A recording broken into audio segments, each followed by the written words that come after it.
Sharda ji charger नहीं है।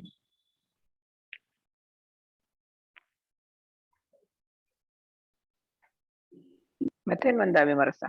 हाँ ममला जी बोलते हैं प्राप्त होगी। मध्यम बदनामी मारा साहब। हाँ हाँ मंगला जी पहले प्राकृत की रहेगी क्लास और फिर उसके बाद बेसिक से शुरू करेंगे। हाँ हाँ और फिर उसके बाद जैनिज्म की रहेगी। ओके 1 घंटा प्राकृत की रहेगी और 1 घंटा जैनिज्म की रहेगी क्लास।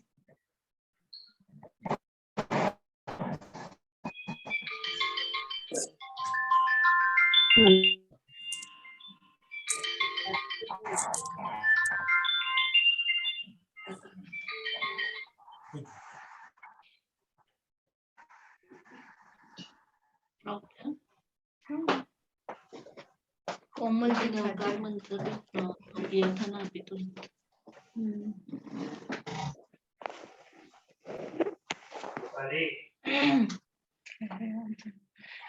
बोलिए भगवान महावीर स्वामी की जय। ओम नमो अरिहंताय ओम आनम ओम ओम नमो वचाय नमो लोहे समसारणं येसो पंचमकारो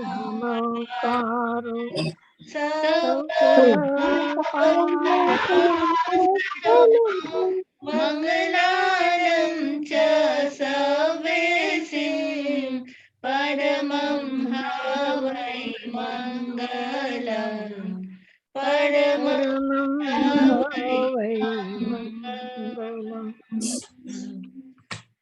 आज गुरुवार है। आज हाँ आज basics of Prakrit and Jainism की क्लासेस चालू होती है। आज पहला दिन है। भगवान महावीर की जो भाषा है उपदेश है वो अर्धमागधी प्राकृत भाषा में है। हमारा नवकार मंत्र भी प्राकृत भाषा में है। तो यह भाषा हमें समझ में आ जाती है तो हमारे लिए प्राकृत के अंदर जब हम आगम पढ़ते हैं तो हमारे लिए इजी हो जाता है। कुछ लिखना पड़ेगा क्या हमारा साहब? लिखने के लिए आपको पीपीटी दे देंगे फिर उसमें एक्सरसाइजेस आपको करनी है। और जैनिज्म का भी पढ़ाते हैं तो उसके भी पीपीटी आपको भिजवाते हैं और उसके भी प्रश्न पेपर प्रश्न उत्तर लिखवाते हैं या फिर भेज देते हैं आपको व्हाट्सएप पे ग्रुप के अंदर। उसके बाद में थोड़ी आपकी तैयारी हो जाती है उसके बहाने से। इसके हम परीक्षा इसलिए लेते हैं कि आपको उसकी तैयारी करते हैं आप और उसके बाद अच्छी तरह से समझने की कोशिश भी करते हैं रिवाइज भी करते हैं इसलिए वो सारी चीजें भी करते हैं।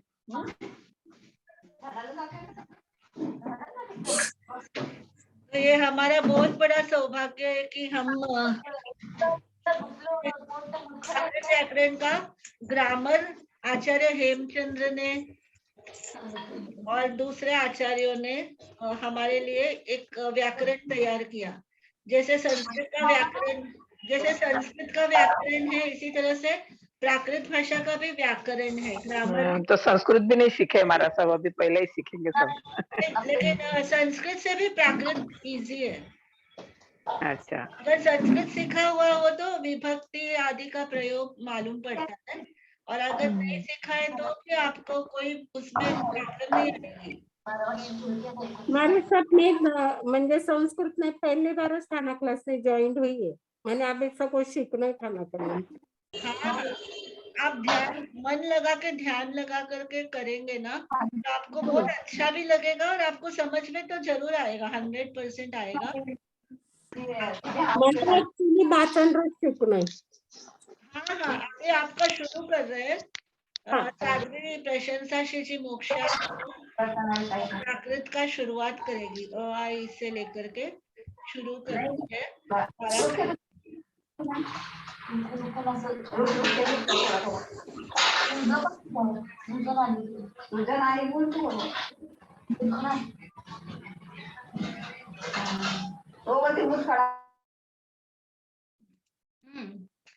तो आप सभी को आवाज आ रही है ना मेरी? आ रही महाराज साहब? हाँ महाराज सब आ रही। हाँ, सभी आप है ना, अभी आप सभी को म्यूट रहना है। जब आपको बोलेंगे तब आपको अनम्यूट होकर के उसका आंसर देना है। समझ में नहीं आया, नहीं आया है या आया है तो उसका आपको मैं पूछूंगी वापस, है ना? जी महाराज। देखो एकदम शुरू से, स्टार्टिंग से, अल्फाबेट से सिखाएंगे आपको, इसलिए आप किसी प्रकार से कोई टेंशन नहीं लेना। और आपको ज्यादा कुछ भी नहीं कराएंगे कि आपको बहुत हेवी हो रहा है या आपको बहुत लिखने का है, या ऐसा भी नहीं करेंगे। आपको जो भी कुछ कराएंगे ना आपको क्लास के अंदर करना, लेकिन एक बार आपको रिवाइज जरूर करना है डेली। हाँ, तो ये आपको समझेगा, क्योंकि कोई भी नई लैंग्वेज हम सीखते हैं ना तो उसको बार बार रिवीजन करना पड़ता है। तो ये भी आपके लिए नई लैंग्वेज है। देखा जाए तो नई तो नहीं है लैंग्वेज, प्राकृत लैंग्वेज, हाँ, लेकिन फिर भी हमें उसका नॉलेज नहीं है। क्यों नहीं है? क्योंकि हमारे संपर्क में नहीं है ये भाषा। क्योंकि हम इसका हमने अब कभी ध्यान नहीं दिया है। क्योंकि आपको पता है ये जो नवकार मंत्र है ना, नवकार मंत्र हमारा जो जैन फिलोसॉफी का जो ये पहला मंत्र, ये मंत्र ही किस लैंग्वेज में है? प्राकृत लैंग्वेज में है ना? तो जो ये हमारी जो लैंग्वेज है, हमारी जो ये भाषा है प्राकृत भाषा है, ये आज की भाषा नहीं है, ये अनादिकाल से सभी की भाषा रही है।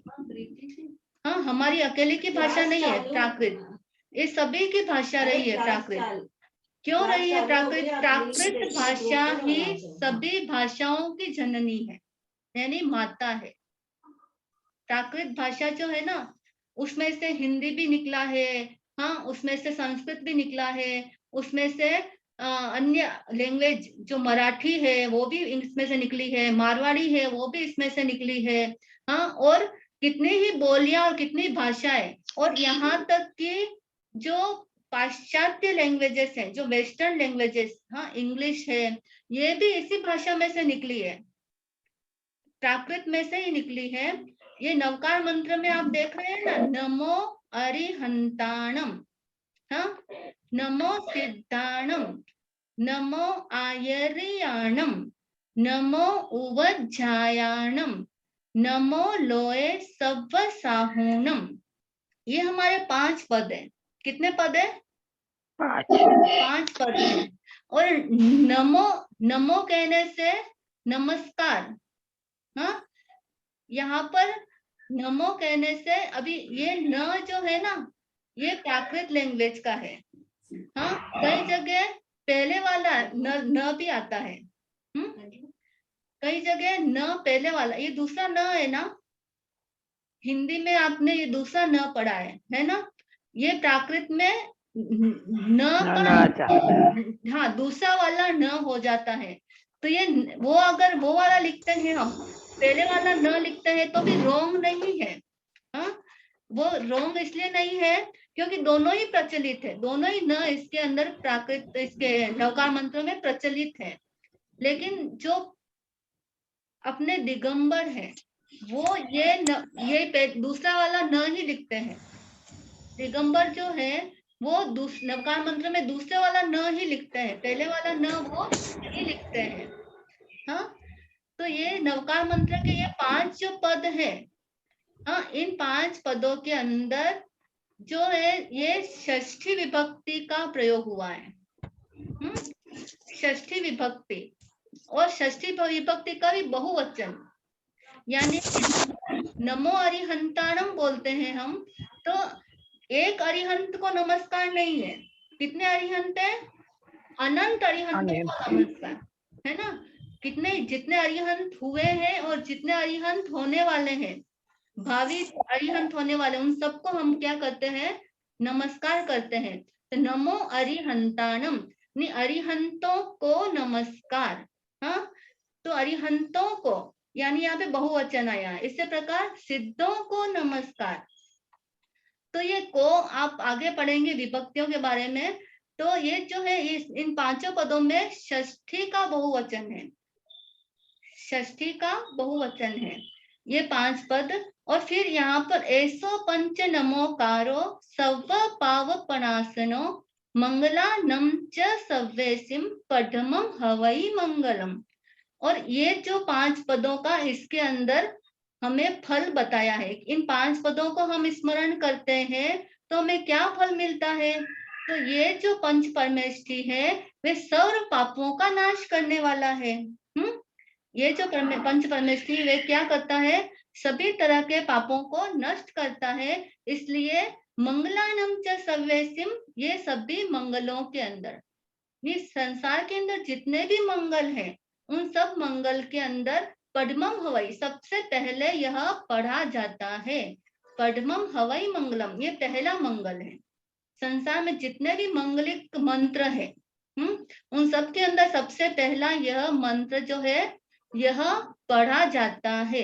यहाँ तक कि हमने कई जगह हमने देखा है, सुना है कि आजकल जो विवाह होते हैं तो विवाह के अंदर भी ये मंत्र पढ़ा जाता है। आप लोगों ने भी कहीं सुना होगा, सुना है किसी ने? हाँ हमारा सब। हाँ, तो विवाह आदि प्रसंगों के अंदर भी नवकार मंत्र पहले पढ़ा जाता है, क्योंकि ये सभी तरह के विघ्नों को और पापों को दूर करता है। अब आते हैं हम प्राकृत लैंग्वेज के ऊपर। तो प्राकृत लैंग्वेज क्या है? तो प्राकृत का अर्थ है कि जो प्राकृतिक भाषा है, जो स्वाभाविक भाषा है, जो सहज रूप में जो प्रचलित भाषा है, जो मदर, हम बोलते हैं ना मदर टंग, जो हमें जन्म से मिली हुई, जो जन्म से हमें मिली हुई है। चाहे आप महाराष्ट्र के अंदर रहते हैं, लेकिन आप महाराष्ट्र के अंदर रहते जरूर है, लेकिन जो महाराष्ट्र जो लैंग्वेज है वह भी महाराष्ट्रियन प्राकृत से निकली है। आगे हम आपको इसके भेद और प्रभेद बताएंगे। हाँ, तो ये हम बोलते हैं ना हम मराठी है, हम महाराष्ट्र के अंदर हुए हैं, हमारी मदर टंग मराठी है। तो वो मराठी भी कहाँ से निकली है? प्राकृत महाराष्ट्र से। हाँ, तो वो उसकी अपनी ये प्राकृतिक भाषा हो गई, स्वाभाविक भाषा हो गई, हाँ, जो सहज है। और ये भाषा क्या है? ना क्लास, हमारा सब क्लास ले रहे हैं, हमारा सब क्लास ले रहे हैं। हाँ, जो भी आपस में बात करते हैं फैमिली के अंदर वो प्लीज म्यूट हो करके करें, क्योंकि पूरी क्लास डिस्टर्ब होती है तो इसमें आशातना दोष लगता है ना। सभी को डिस्टर्बेंस होता है, तो इसका थोड़ा सा ध्यान रखेंगे तो आपको आनंद आएगा, क्लास अटेंड करने में भी आपको बहुत आनंद आएगा और आपको पूरी तरह से समझेगा, है ना। तो आप अगर आपस में फैमिली में किसी से बात करते हैं तो प्लीज म्यूट होकर के करें। तो यह जो प्राकृत लैंग्वेज है यह बहुत ही प्राचीन है, हाँ, और यह आर्य लोगों की भाषा है।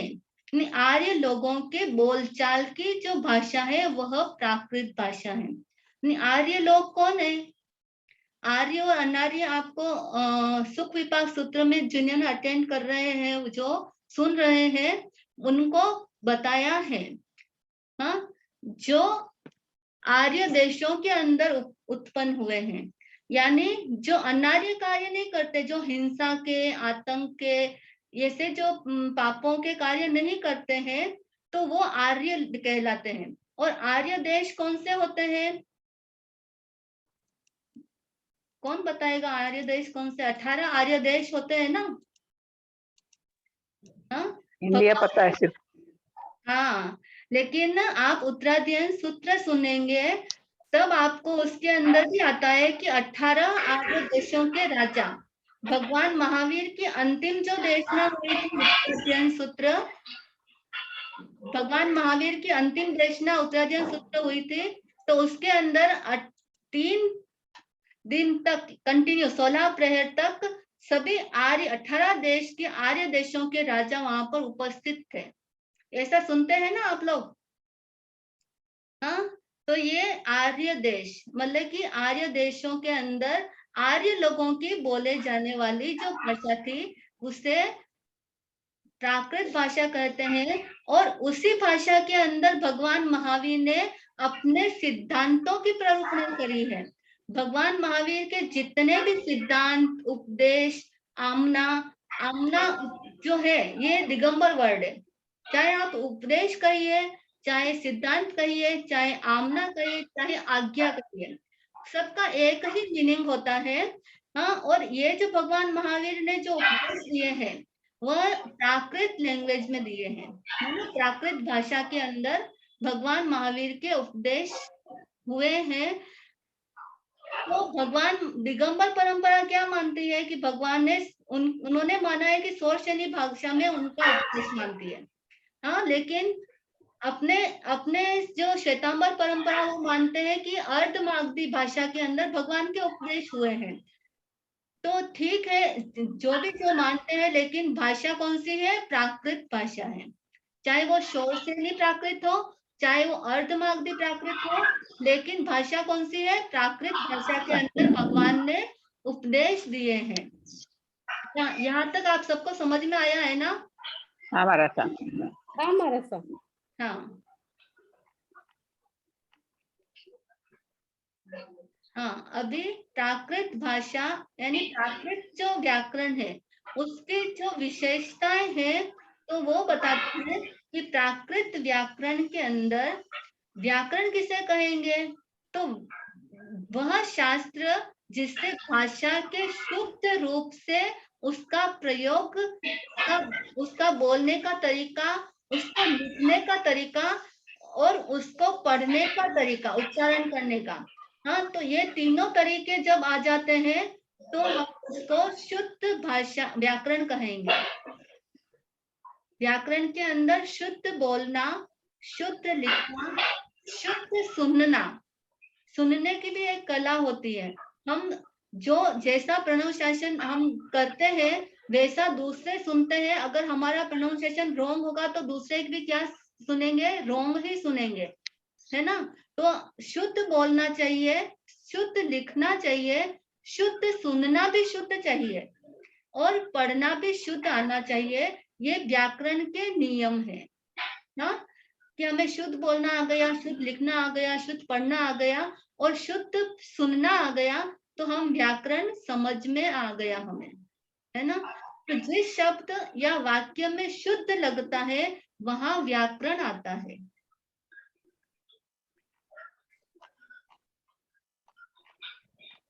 हाँ, अभी व्याकरण जो शब्द बना है वो 2 शब्दों के जोड़ से बना है। 2 शब्द कौन से? वी प्लस करण, यानी वी का मतलब होता है विशेष और करण मतलब पद, यानी विशेष पदों की जानकारी को व्याकरण बोलते हैं। पदों की विशेष रूप से जानकारी हो जाती है तो वह व्याकरण कहलाता है। पहला नियम है, आपको हम ये पीपीटी आपको भेज देंगे ग्रुप के अंदर। सभी श्रुत प्रज्ञ ग्रुप के अंदर ऐड है ना आप लोग सभी जो अटेंड कर रहे हैं क्लास? श्रुत प्रज्ञ 1, 2 आप सभी श्रुत हाँ, श्रुत प्रज्ञ 1, श्रुत प्रज्ञ 2 सभी आप इस ग्रुप में है ना सभी? अगर नहीं है तो आप एक दूसरे से या हमारे से कांटेक्ट करके आप हमारे से लिंक लेकर उस ग्रुप के अंदर ऐड हो जाइए, तो आपको ग्रुप की लिंक मिलती रहेगी। हाँ, पहला व्याकरण का नियम है, प्रत्येक भाषा के कुछ नियम होते हैं जो भाषा पर नियंत्रण रखते हैं। मतलब कि सभी भाषाएं जो है, चाहे वो हिंदी ले लीजिए, मराठी ले लीजिए, इंग्लिश ले लीजिए या और कोई संस्कृत ले लीजिए, तो जितने भी लैंग्वेजेस हैं उनके कमांड करने के लिए नियम होते हैं, है ना। तो यहाँ पर भी नियम होते हैं, प्राकृत के अंदर भी। व्याकरण के आधार पर ही हम भाषा का व्यवहार करते हैं और उसे समझते हैं।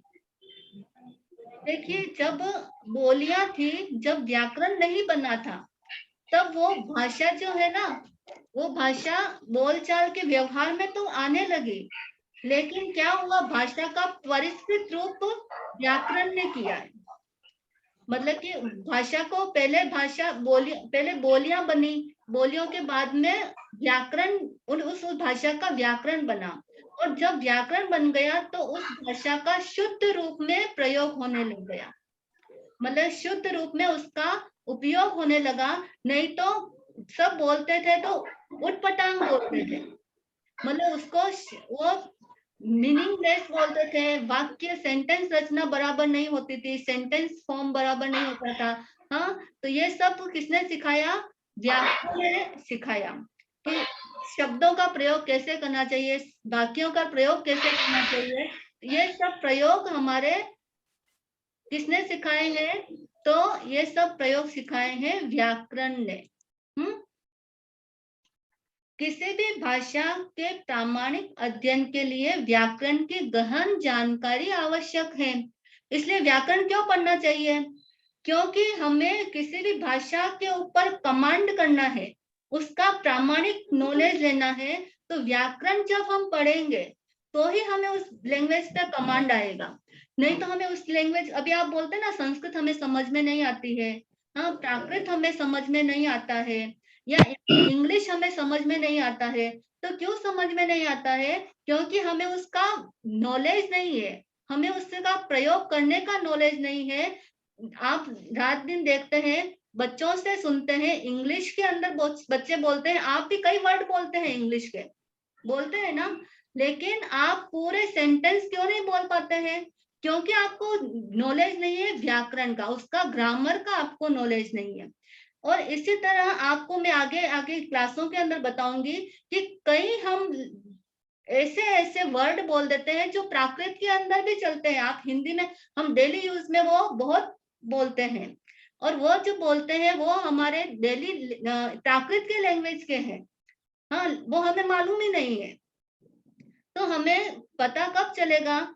कि जब हमें उसका ग्रामर आएगा, तभी हमें मूल शास्त्र हम पढ़ते हैं, लेकिन हम उसका मीनिंग क्यों नहीं निकाल पाते हैं?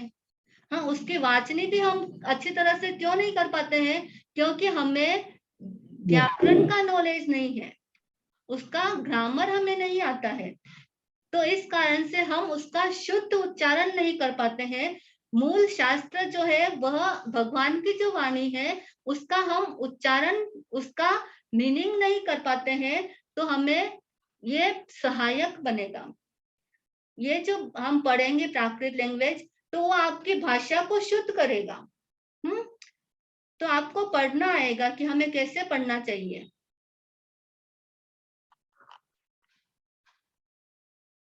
अब देखिए, हम आपको पूरे जो इसके अल्फाबेट है प्राकृत का, वहां से आपको लेकर के जाएंगे। आपको डायरेक्ट हम नहीं शुरू करेंगे, हम आपको लैंग्वेज शुरू करते हैं ना, तो सबसे पहले बच्चे को क्या सिखाते हैं? अल्फाबेट सिखाते हैं। हमारे लिए आप बच्चे ही हैं, क्योंकि आप पहली बार इस क्लास के अंदर यहाँ पर हम प्रवेश कर रहे हैं, आप प्राकृत लैंग्वेज के अंदर प्रवेश कर रहे हैं। तो आपको हमें प्राकृत लैंग्वेज की सबसे पहले जो अल्फाबेट्स है, जो वर्णमाला है, तो वह हमें आपको सिखाना है। तो वर्ण किसे कहते हैं? सबसे पहले वर्ण यानी जो अल्फाबेट है, वर्ण का मतलब क्या? अल्फाबेट। हम वो किसे कहते हैं? तो प्रत्येक शब्द की पूर्ण ध्वनि को वर्ण कहते हैं। कोई भी अक्षर ले लेते हैं, तो उस अक्षर की जो साउंड है उसको हम क्या कहते हैं? वर्ण कहते हैं। जैसे आप बोलते हैं ना, आ, क, ख, ग, हाँ, इत्यादि। बारह खड़ी बोलते हैं ना, मराठी में, हिंदी में, हाँ, इनमें सब में क्या बोलते हैं? बारह खड़ी बोलते हैं। तो ये बारह खड़ी के जो हम बोलते हैं वर्ण, तो वर्ण किसे कहते हैं कि प्रत्येक शब्द की पूर्ण ध्वनि को वर्ण कहते हैं, यानी उसका साउंड हमें समझ में आना चाहिए कि अ बोला तो अ ये अ है, आ बोला तो इसको आ कहते हैं, क बोला तो क इसको बोलते हैं। जैसा हम सुनते हैं वैसा ही हम देखते भी हैं और लिखते भी हैं, है ना। तो वो जो हमें समझ में आ जाता है, तो वो जो ध्वनि है वो पूर्ण ध्वनि होती है, तो उसको हम वर्ण कहते हैं। अब वर्ण भी दो प्रकार के हैं ना, अल्फाबेट्स भी आप बोलते हैं ना, वोवेल्स और कॉन्सोनेंट्स, है ना। तो ये भी यहाँ पर प्राकृत में भी इसी तरह से वर्ण दो प्रकार के हैं, स्वर और व्यंजन, यानी वोवेल्स और कॉन्सोनेंट्स।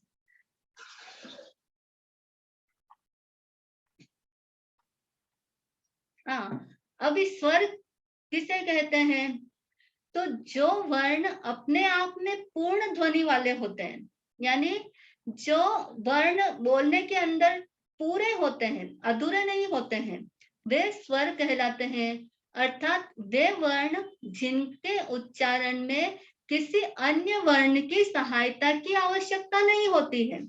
मतलब कि जैसे हमने अ बोला, तो अ के अंदर किसी और वर्ण की अपेक्षा नहीं होती है, लेकिन आप क बोलेंगे, कॉन्सोनेंट्स जब बोलेंगे क ख ग, तो उसमें क्या, उसमें और कौन से वर्ड मिला हुआ है, आपको ध्यान में आ रहा है क्या? कौन बताएगा?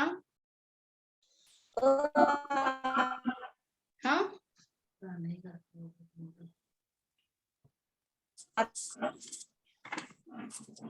कौन बताएगा? क ख ग हम बोलते हैं, तो उसमें और कौन सा वर्ण मिला हुआ होता है, बताइए। मिला होता हाँ, अ मिला होता है। हाँ, लेकिन ये सब जो क ख ग है, ये सारे क्या है, कॉन्सोनेंट्स है। और स्वर जो है, ये देखिए, ये अ आ ई उ ए ओ, ये सारे जो वोवेल्स हैं, ये सारे वोवेल्स जो हैं वो स्वतंत्र रूप से उच्चारण किए जाते हैं, इसमें और किसी वर्णों की जरूरत नहीं है, और कोई वर्ण इसमें मिला हुआ नहीं है ना। तो ये जिनका स्वतंत्र रूप से उच्चारण किया जाता है, वे सारे वोवेल्स कहलाते हैं, स्वर कहलाते हैं। प्राकृत भाषा में 8 स्वर होते हैं। कितने स्वर होते हैं प्राकृत भाषा में? 8। अ आ ह्रस्व ई। देखिए, देखो आपको मैं बोलना सिखाती हूँ, ये आपको मालूम है, आ, इसको हम बोलेंगे ह्रस्व ई, फिर दीर्घ ई, उ, दीर्घ ए और ओ, है ना। तो यहाँ पर ओ जो है वो भी ह्रस्व है, दीर्घ नहीं है, यानी पहले वाला है। और ए भी है, वो भी पहले वाला है, दूसरे वाला ए नहीं है। दो यहाँ पे कट हो गए। आपको अभी हिंदी की आपको बताएंगे, लेकिन यहाँ पे हमारे वोवेल्स कितने हैं प्राकृत में, तो 8 वोवेल्स हैं। आपको कभी भी पूछा जाए तो वोवेल्स कितने हैं प्राकृत में, तो 8 वोवेल्स हैं। हाँ, अभी जो स्वर होते हैं, वो स्वर के जो मूल स्वर है उसके 3 भेद होते हैं। ह्रस्व स्वर यानी शॉर्ट वोवेल्स।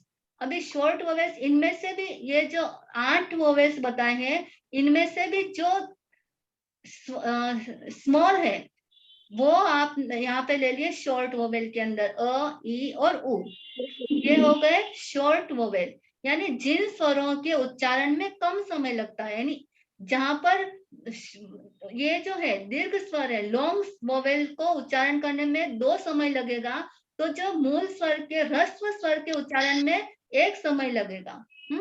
तो जिन स्वरों के उच्चारण में कम समय लगता है उन्हें ह्रस्व स्वर कहते हैं, यानी शॉर्ट वोवेल्स कहते हैं। और शॉर्ट वोवेल्स कौन से हैं, तो अ ई ह्रस्व ई और ह्रस्व उ। मैं आपसे पूछती हूँ, शॉर्ट वोवेल्स कौन से हैं, कौन बताएंगे?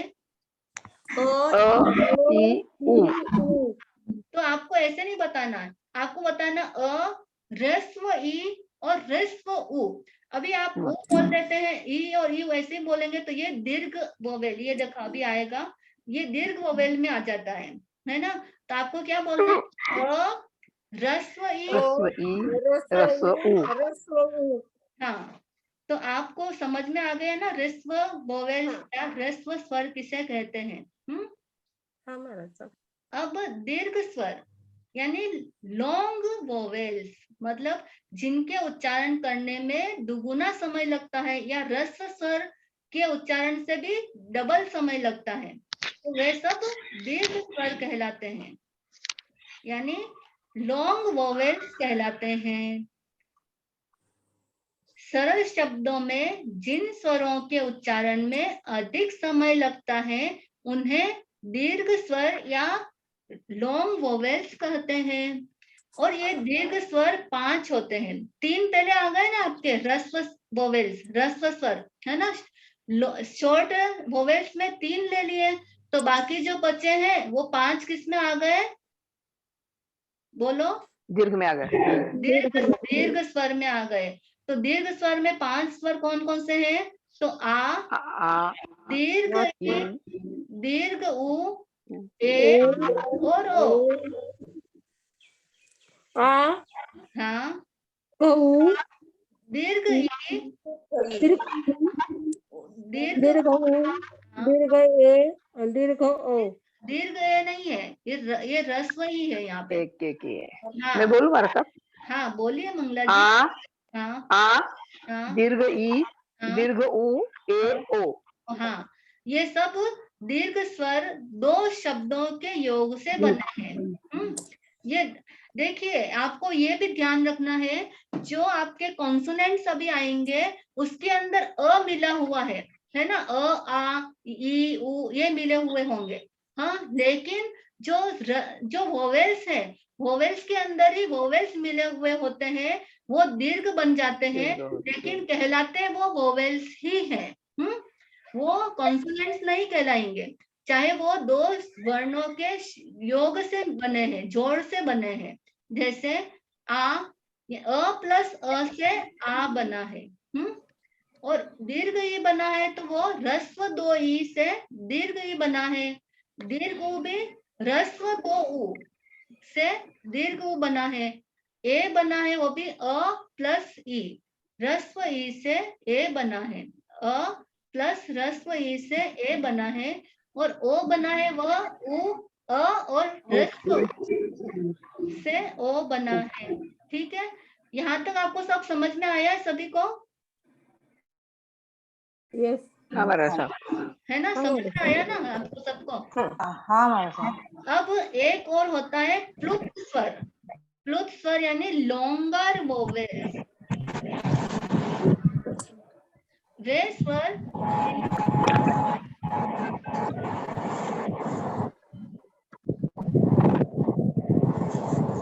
ऑल म्यूट किया तो भी आवाज आ रही है। हाँ, प्लुत स्वर यानी लॉन्गर वोवेल्स वे स्वर जिनके उच्चारण में दीर्घ स्वर से भी अधिक समय यानी 3 मात्राओं का समय यानी तिगुना समय लगता है, उसे प्लुत स्वर कहते हैं। अब किसी को ध्यान आता है कि प्लुत स्वर कौन सा हो सकता है? कोई कुछ बता सकते हैं क्या? किसी को है नॉलेज में प्लुत स्वर?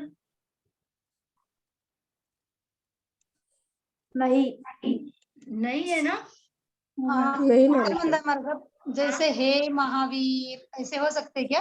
नहीं, अपने को सिर्फ स्वर, ये ह है ये सब ये कॉन्सोनेंट्स है, और अपने को चाहिए वोवेल। देखो प्लुत स्वर चाहिए, तो आप सभी रोज बोलते हैं, मैं ये बोलती हूँ, आप रोज बोलते हैं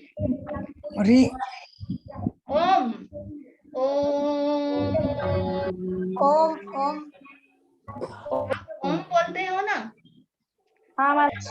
तो ये ओम प्लुत स्वर है, यानी ये देखिए लॉन्गर वोवेल से।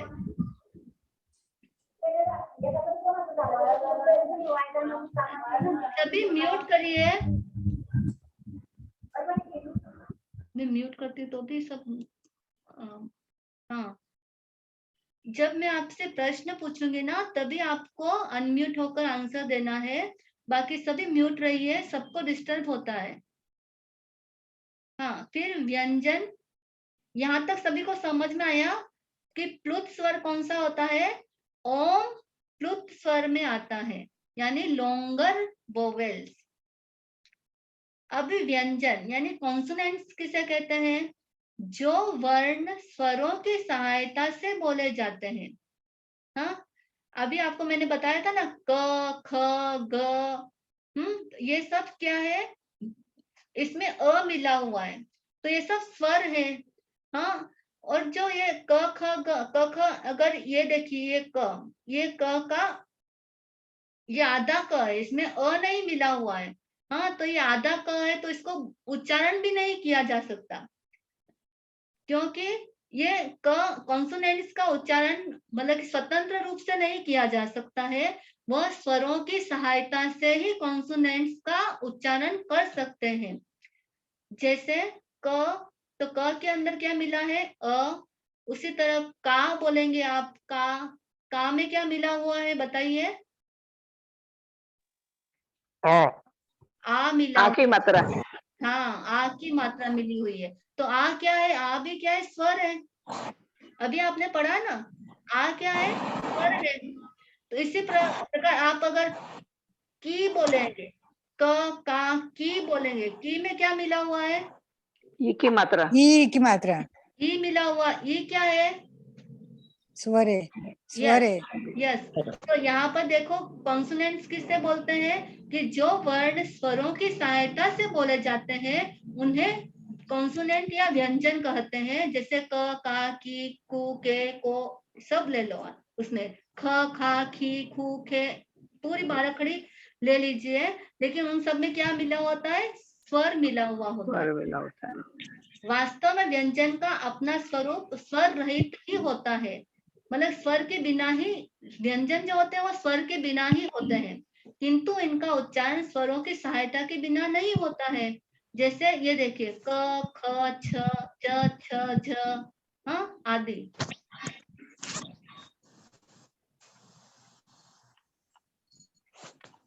अब देखिए, अब आ गई आपकी हिंदी की वर्णमाला और प्राकृत की वर्णमाला, दोनों आ गई है।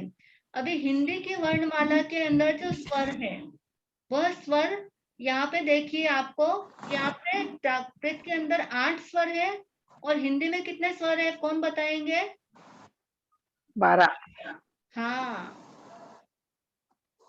12 स्वर आ गए है ना। तो इसमें से कौन सा माइनस हो गए स्वर, ए औ ए औ, आहा। हाँ ये सब माइनस हो गए, तो ये हिंदी में एक्स्ट्रा है। ये आई आई औ, औ आहा। ये सब एक्स्ट्रा हिंदी वर्णमाला के अंदर स्वर है, और प्राकृत में ये आई औ अह नहीं होता है। हाँ, फिर बाकी ये देखिए क, च, ट, त, प। अभी हम इनको बहुत ही इजी समझ लेंगे। क यानी क वर्ग, च यानी च वर्ग, ट यानी ट वर्ग, त यानी त वर्ग, प यानी प वर्ग। ये 5 वर्ग हैं। हाँ, उनके अंदर कौन से 5 वर्ग है ये, तो इनको क, ख, ग, घ, उसको क्या बोलते हैं, ग, ग, ग, ये जो नाक से बोला जाता है ग, ऐसे बोलते हैं। ग, हाँ, च, छ, ज, य, य। चंचल, चंचल लिखते हैं ना, चंचल, तो है ना ये आधा ये य लिखा जाता है। चंचल लिखते हैं ना, अगर ऊपर डॉट नहीं लगाते हैं च के ऊपर, तो अगर चंचल बीच में लिखा जाएगा तो ये वाला य आएगा चंचल के अंदर, य। च वर्ग का ये 5वां वर्ण। क सभी के अंदर ये 5 जो वर्ग है ना, 5 वर्ग में 5 वर्ण है ना। देखिए आप क के अंदर कितने, क, ख, ग, घ, है ना, 5, च, च, छ, ज, य, ट, ठ, ड, ढ, न, 5 है ना, त, थ, द, ध, न, प, फ, ब, भ, म, है ना, ये 5 है। ये पांचों क्या होते हैं, ये वर्ग है, ये वर्गाक्षर है, इनको क्या बोलेंगे, वर्गाक्षर। और वर्गाक्षर बोलेंगे तो क वर्ग का अक्षर कौन से हैं? तो ख, क, ख, घ, घ, ङ। अगर आपको पूछेंगे च वर्ग अक्षर कौन से हैं? तो च, छ, ज, ज, य। आपको कोई भी वर्ग के पूछे तो आपको उस वर्ग के अक्षर आपको मालूम रहने चाहिए, ध्यान में रहना चाहिए कि क वर्ग बोला तो क में क्या आएगा? क, ख, ग, घ, ङ। च बोला च, छ, ज, ज, य। ट बोला तो ट, ठ, ड, ढ, न। ट बोला तो त, थ, द, ध, न। हाँ, तो आपको ऐसे सब ध्यान में रहना चाहिए। फिर ये है य, र, ल, व। तो ये य, र, ल, व जो है ये अंतस्थ कहलाते हैं। ये तो वर्गाक्षर हो गए, क वर्ग, च वर्ग, ट वर्ग, त वर्ग, प वर्ग, है ना। और ये य, र, ल, व जो है ये अंतस्थ कहलाते हैं। और स और ह, ये स और ह जो है ये महाप्राण कहलाते हैं। अभी आप आगे पढ़ेंगे महाप्राण, अंतस्थ, और बाकी ये फिर क्या है? अनुस्वार और ये चंद्र बिंदु, ये अनुस्वार और चंद्र बिंदु, तो ये भी इसमें आते हैं। ये हो गई आपकी प्राकृत की वर्णमाला। देखिए आपकी इसकी जो ये हिंदी की वर्णमाला में भी आपका सेम है ना? मिथिलांडा में हाँ, कौन बोल? कॉमा भी है ना? हाँ, कॉमा भी है ना? कॉमा क्या बोल रहे हैं? कौन बोल रहे हैं? एक तो मैं संगीता कांकरे बोल रही, मतलब वो अनुस्वार और आधा चंद्र के नीचे कॉमा, कॉमा भी है ना? कॉमा कोमा तो दोनों अलग करने के लिए है। अनुस्वार फिर चंद्र बिंदु, इन दोनों को अलग बताया। देखो सबके अंदर अलग नहीं, कोमा तो है ही, ऑलरेडी है, ये कोमा है, उसमें विराम भी है, कोमा भी रहेगा, लेकिन यहाँ पे अभी इसको अलग करने के लिए बताया। कोमा भी है, जो प्राकृत की बाराखड़ी है ना, प्राकृत की जो वर्णमाला में कोमा भी रहेगा। जो हम प्राकृत के वर्ड यूज करते हैं ना, उनमें भी कोमा बीच में आता है, विराम चिन्ह आता है। तो ये सब जैसे आपने प्राकृत की ये पढ़ी है ना, ये व्यंजन, इनको व्यंजन कहते हैं। ये 25 व्यंजन हुए। कितने हुए? 25। ये वर्गाक्षर के 25 व्यंजन हुए। और फिर य, र, ल, व कितने हो गए? 4। 4, तो 29 हो गए ना, है ना। और फिर स, ह, ये कितने हो गए? 31 हो गए टोटल। हाँ, तो ये अगर पूरे मिलाकर के बोलेंगे तो 31 व्यंजन हो गए। और खाली व्यंजन बोलेंगे तो खाली पांचों वर्ग के व्यंजन बोलेंगे तो 25। तो यहाँ पर भी 25 व्यंजन है। यहाँ पे भी य, र, ल, व है ना, य, र, ल, व भी है। लेकिन यहाँ पर स है, यहाँ पे देखो श, दूसरा वाला श जो है वो नहीं है, तीसरा वाला श नहीं है, पहले वाला जो स है वो है। प्राकृत के अंदर श मतलब कि जो आप क्या बोलते, शक्कर वाला श, शक्कर वाला श और षटकोण वाला श। हाँ, शक्कर वाला श और षटकोण वाला श दोनों नहीं होता है प्राकृत में। इसका आपको ध्यान रखना है। शक्कर वाला श और षटकोण वाला श दोनों प्राकृत लैंग्वेज में नहीं होते हैं। और इसके साथ में क्ष, त्र और ज्ञ ये भी नहीं होता है प्राकृत में। ये भी नहीं। क्ष, त्र, ज्ञ ये भी प्राकृत में नहीं होता है। ये आपको बेसिक आपको ध्यान रखना है कि प्राकृत में कौन कौन से वर्ण नहीं होते हैं। कौन बताएगा प्राकृत में कौन कौन से वर्ण नहीं होता है? श नहीं होते और क्षत्रज्ञ नहीं होते। Good, yes. मतलब इसके जगह कौन से शब्द होते हैं? नहीं होते हैं, इनकी जगह है ना 2 शब्द हो जाते हैं। ये जो क्ष है ना, क्ष की जगह आप आगे पढ़ेंगे तो सूत्रों में, बहुत आगे की बात है। अभी आपको मैं सूत्र बताऊंगी तो आपके सब ऊपर से जाएगा। नहीं क्ष की जगह ख हो जाता है, क और ख हो जाता है। क्या? हाँ, तो ये बहुत बात की बात है ना। चलेगा। अभी आपको बेसिक में इतना ही ध्यान रखना है कि शक्कर वाला, षटकोण वाला और क्ष, त्र, ज्ञ ये प्राकृत में नहीं होता है। और ये तो हो गई इनकी बात, कॉन्सोनेंट की बात। और वोवेल्स के अंदर कौन कौन से नहीं होते हैं? तो दीर्घ ऐ, औ, ओ, अम, अहा ये प्राकृत में नहीं होता है। इतना आपको ध्यान में आ गया ना सभी को? हाँ हमारा सा आ गए मेरे से। हाँ नेक्स्ट ये देखिए, आपको वापस यही है, क वर्ग के अंदर क ख ग ग ग। अभी देखिए आपको मैंने जो बारकड़ी बताई है यहाँ पे प्राकृत की, ये इसके अंदर ये आधा आधा वर्ण है, इसमें अ मिला हुआ यानी स्वर मिला हुआ है।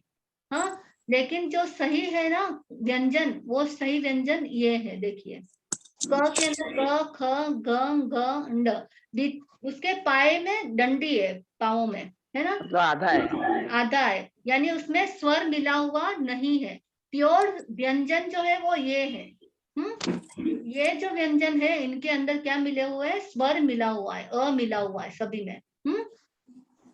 जो प्योर व्यंजन है वो ये है, त थ द ध न, ट ठ ड ढ न, च छ ज झ ञ। लेकिन हम उसका उच्चारण नहीं कर सकते हैं, स्वर की सहायता से ही उच्चारण कर सकते हैं, इसलिए यहाँ पर प्राकृत में ये वाले वर्ण इस तरह से ले लिए हैं। ठीक है। हाँ फिर ये यर ल व है अंतस्थ। देखो क से म तक स्पर्श व्यंजन कहलाते हैं। अभी आपको पता है ना, क वर्ग, च वर्ग, ट वर्ग, त वर्ग और प वर्ग, तो ये जो 25 वर्ण हो जाते हैं ना क से म तक, ब फ ब भ म, इसकी आवाज हाँ ये देखिए, ये जैसे ये प फ ब भ म आ गया ना, क से लेकर के म तक कितने व्यंजन हो गए, तो 25 व्यंजन हो गए, है ना। 5 है ना, ये 5 वर्ग हुए ना, क, गिनिए आप, क च ट त और प, और 5 के 5 वर्ण है ना, तो ये 25 हो गए हैं। तो क से म तक स्पर्श व्यंजन, ये 25 जो है ये स्पर्श व्यंजन कहलाते हैं। फिर यर लव जो है अंतःस्थः कहलाते हैं, यानी यर लव, यर लव का हम उच्चारण जब करते हैं तो यह हमारे हृदय से निकलते हैं, यानी हमारे अंतर से निकलते हैं, इसलिए इनको अंतःस्थः कहलाते हैं, कहा है। फिर स और ह, ये स ह जो है ये ऊष्म वर्ण है, ये ऊष्म वर्ण भी है और महाप्राण भी है, आगे आएगा आपको। स और ह ऊष्म वर्ण कहलाते हैं, और ये डॉट ये अनुस्वार कहलाते हैं इसको। फिर अल्प प्राण, ये देखिए हमारा सब किसी का तो बहुत आवाज आ रहा है, उनको कहो ना अनम्यूट करने। हाँ सभी अपना म्यूट रखिए प्लीज, जिसको मैं बोलूं आप वो अनम्यूट होकर के आंसर देंगे। हाँ अभी अल्प प्राण, अल्प प्राण किसे कहते हैं, कि जिन वर्णों में ह की ध्वनि का प्राण नहीं मिलता है। ह की ध्वनि का प्राण यानी उच्चारण नहीं होता है, कोई भी जो वर्ण हम उच्चारण करते हैं ना, तो उनके अंदर ह की ध्वनि नहीं निकलती है उच्चारण करते समय, तो उन्हें हम अल्प प्राण कहते हैं, जैसे क घ च ज आदि। तो इसमें ह की ध्वनि, ह का आपको निकल रहा है क्या अंदर से, आप उच्चारण करिए क ग च ज, तो इसमें ह उच्चारण में आ रहा है क्या? नहीं नहीं। हाँ नहीं आता है। और महाप्राण, इसलिए इनको क्या बोलते हैं, अल्प प्राण कहते हैं। फिर महाप्राण किसे कहते हैं, तो जिन वर्णों में ह की ध्वनि का प्राण मिलता है, यानी जिन वर्णों को हम उच्चारण करते हैं, उनका प्रोनाउंसिएशन करते हैं, तो उसमें ह की ध्वनि निकलती है, यानी ह का साउंड भी निकलता है, तो वे महाप्राण कहलाते हैं। जैसे ख, छ, घ, झ, ढ है, थ, इनका सबका हम उच्चारण करेंगे तो क्या निकल रहा, ह की उसमें ध्वनि निकल रही है, इसलिए उन्हें महाप्राण कहते हैं। सभी को आया समझ में? हाँ हमारा सा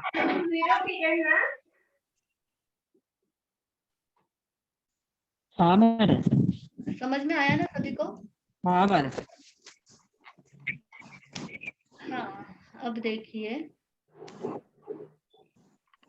क्या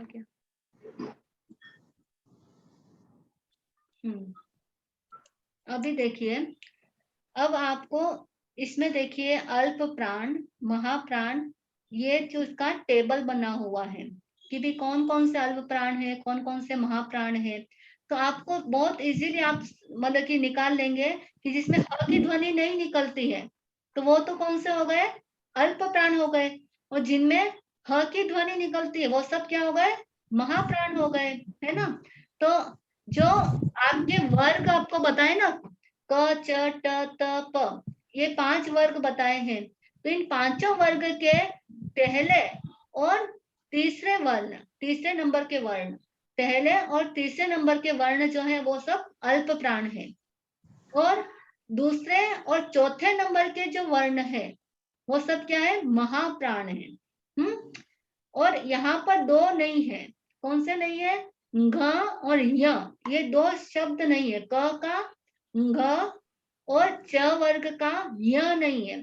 तो इनका प्रयोग प्राकृत में संयुक्त रूप में होता है और उनका प्रयोग बाकी ऐसे नहीं होता है, स्वतंत्र रूप से नहीं होता है, संयुक्त रूप में होता है, इसलिए इनको यहाँ पर नहीं लिया है।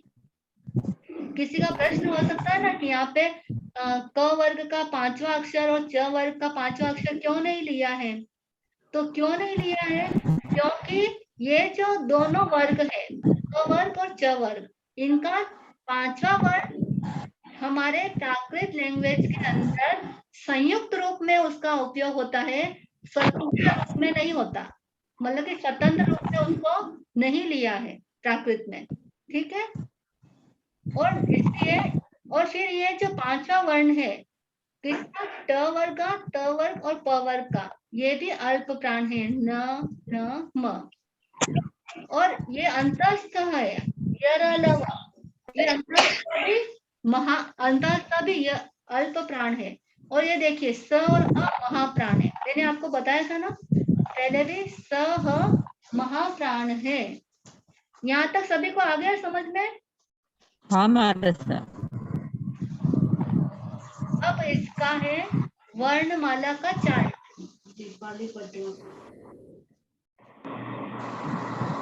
हाँ, दीपाली जी आई है ना, दीपाली जी पटवा, हाँ मेरे सब आपको आया समझ में यहाँ तक जितना मैंने समझाया है। आया, मेरे सब आया। हाँ, नीलम जी बोथरा, मारा सब माने 11 वाजता येऊ मी गेला के थाना करून हाँ काही आईला यो सगळं वर्णमाला स्वर यो किस काही माने पाची मी दिला लन करने। नहीं तो आपको पीपीटी भेजेंगे ग्रुप के अंदर। Okay okay. हाँ, तो आप इसके नोट्स बनाना और उसको एक बार दिन में रोज रिवाइज करना है। और लेकिन एक बात आपको ध्यान रखना है कि ये अपने क्लास के लिए है और किसी को भी आपको शेयर नहीं करना है उसको, क्योंकि क्या होता है बिना समझ के अगर आप किसी को शेयर कर देंगे तो फिर वो क्या करेंगे, इसका मिस यूज कर सकते हैं। बराबर है मारा सब। हाँ, तो लेकिन एक प्रॉमिस आपको करना है कि हम आपको पीपीटी शेयर करेंगे लेकिन आप किसी को भी शेयर नहीं करेंगे। ठीक है महाराज साहब। हाँ, आपको अपने तक ही रखना है। ये वो नहीं है कि है ना हम सबको शेयर करें, ये चीज वो नहीं है। हम खुद भी शेयर कर सकते हैं, सभी को सारे ग्रुप में डाल सकते हैं, लेकिन बिना समझे अगर हम उनको डाल देंगे तो वो कहेंगे ये क्या है। अभी बरोबर है मारा सब, काले माने क्लास में पण योच किए मारा सब। हाँ, अभी देखिए, अभी प्राकृत वर्णमाला के जो आपके अक्षर हैं, हाँ, उसके संबंध में आपको बता रहे हैं आगे कि जैसे ए फॉर एप्पल बोलते हैं ना, A for apple, B for boy, तो ये प्राकृत वर्णमाला की जो 12 खड़ी है तो उसके अनुसार बता रहे हैं कि अ से अस यानी घोड़ा, अस।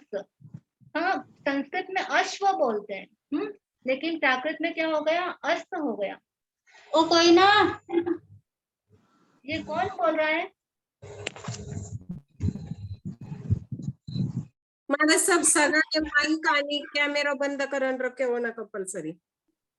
हाँ, कॅमेरा आणि माईक बंद करून रखे म्हणजे काही वेळ डिस्टर्ब नाही हुए क्लास में। नहीं, मैं सबको है ना म्यूट कर रही हूँ, लेकिन सब वापस बार बार अनम्यूट हो जाते हैं। हाँ, अ फॉर अस यानी अस यानी घोड़ा। आ फॉर आगम, आगम यानी शास्त्र। इत्थि, हाँ, प्राकृत में स्त्री को इत्थि बोलते हैं। रस्व ई इत्थि स्त्री। दीर्घ ई इक यानी गन्ना। उ यानी रस्व हुए। उदही, उदय यानी सागर। उ फॉर उदही, उदय यानी सागर। अब है ये ऊ, दीर्घ ऊ का ऊन, ऊन यानी ऊन। हम ऊन जो स्वेटर बुनते हैं ना, वो ऊन। देखो अभी ये ऊन आप बोलते आए हैं, है ना। ये देखो ये प्राकृत वर्ड है। ए फॉर ऐनक, ऐनक यानी चश्मा। अभी हिंदी में ऐनक बोलते हैं ना, ऐनक, उसी का ऐनक हो जाता है प्राकृत में। ऐनक यानी चश्मा। ओ फॉर ओम, ये देखिए ये आ गया ओम।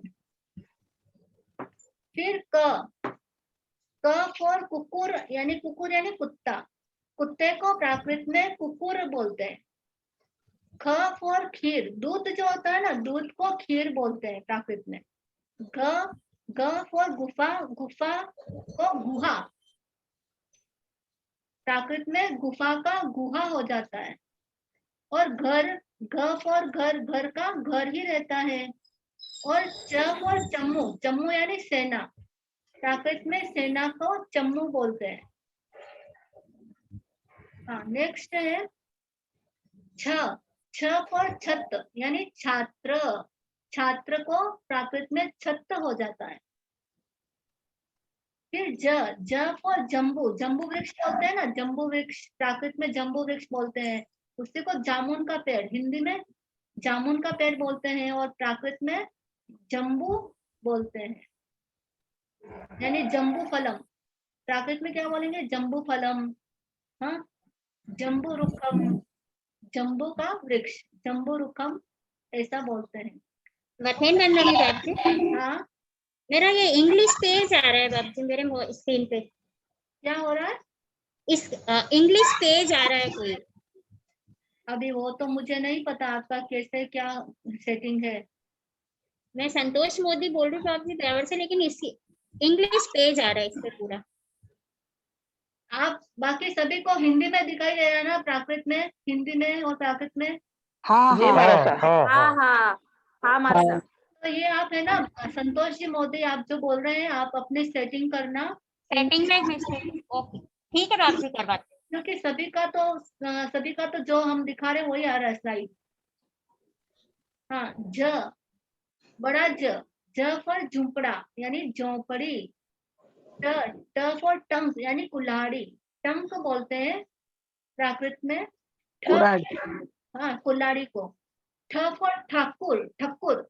देखिए ये ठाकुर शब्द बना ना, ठाकुर जी बोलते हैं ना कृष्ण को, ये ठक्कर से ही बना है। देखो, ठकुर से ही बना है, ठकुर।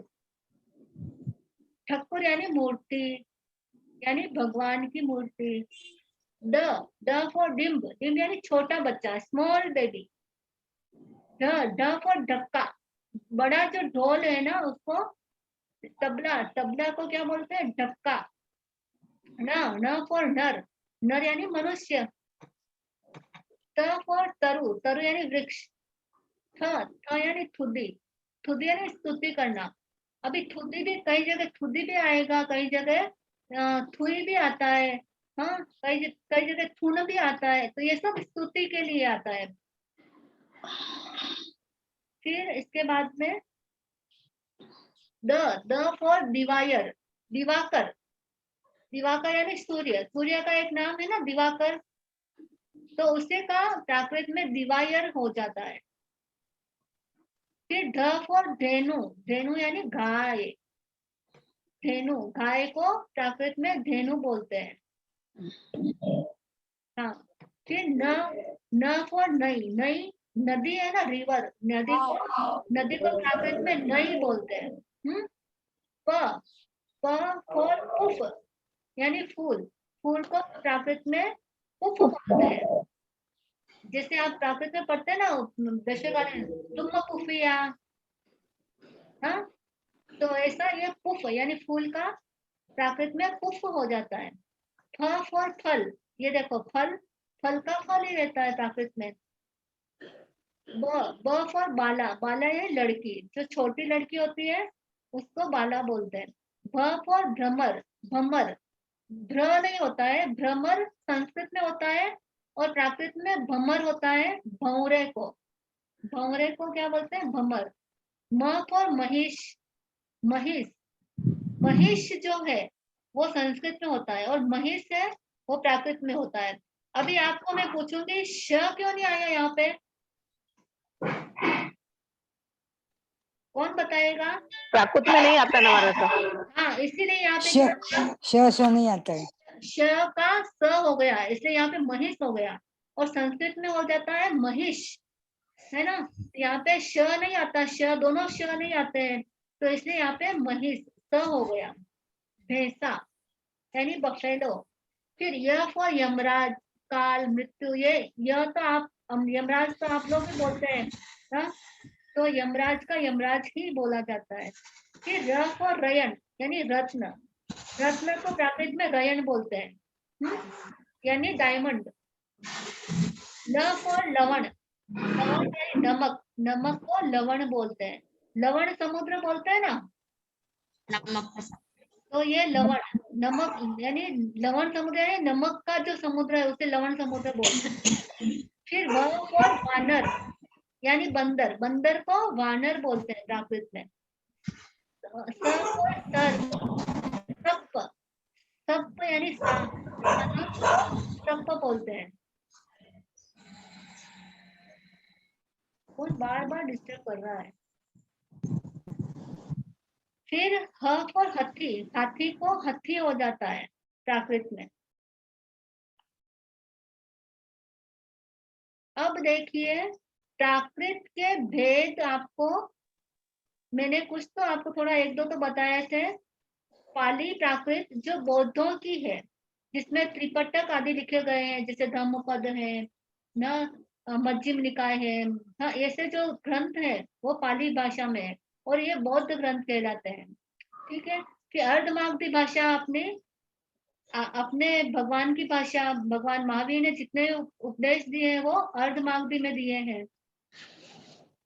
और शौरसेनी प्राकृत जो है, ये अर्धमागधी प्राकृत जो है ये आधे मगध देश में बोली जाती है।